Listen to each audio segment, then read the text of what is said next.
All right, so this is a bit of a long story. So give me a minute. Let me give a bit of backstory. Through the course of other work that I do a lot of forensic assessments and I interview people for upcoming court appearances. Through the course of that, I interviewed a number of people who were in residential care who didn't know that they were in residential care. How, you ask?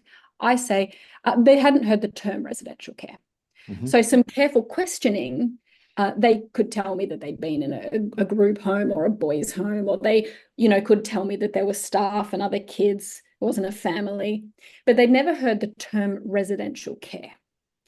And so when we think about lived experience voices, they are crucial, but the lived experience voices we usually hear are of remarkable young men and women who have done really well, who have the words, who have the language to talk about their experience, who have the connections to people who can say, hey, Jill, tell us about your experiences.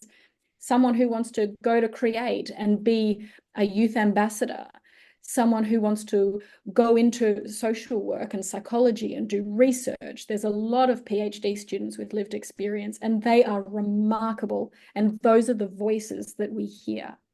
You know whose voices we don't hear? The young people in prison, the ones who are on the street, the ones who don't have any connections to anyone, and the ones that didn't even know they were in residential care. Even if they saw my flyer on the side of the road saying, hey, were you in residential care? I want to talk to you. Even if they felt compelled to ring me, they didn't know that that applied to them. So my thinking is we actually need to work out how to engage not everyone necessarily, but a broader community of lived experience young people, not just the ones who are doing well enough to stay connected and who can use their words. What about the ones with intellectual disabilities, the ones who have gone on into NDIS-funded accommodations? How do we hear everyone's voices? Because I'm not sure that the voices that we hear are representative, even though they're remarkable. And I want to hear what they have to say. I'm just not sure we're covering everything that we need to with regards to lived experience. I'm trying with a group of researchers at Monash to forward some research in this area. We are looking to pay attention to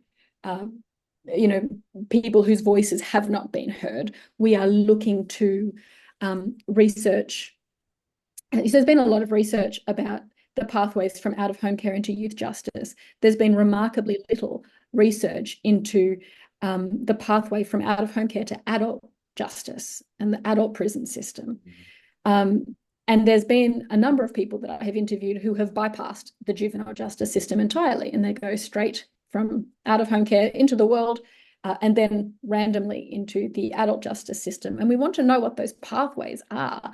And those are voices we don't get to hear too often. What happened? What is that pathway? Is it more like the out-of-home care to juvenile justice pathway, or is it more like a different pathway? If I ended up in prison, what is that pathway? Is it more like that? I don't know. But there's voices that we need to hear in order to inform our ongoing development. So Lighthouse Foundation, if you want to do some research with me, give me a call. Or if anyone else wants to.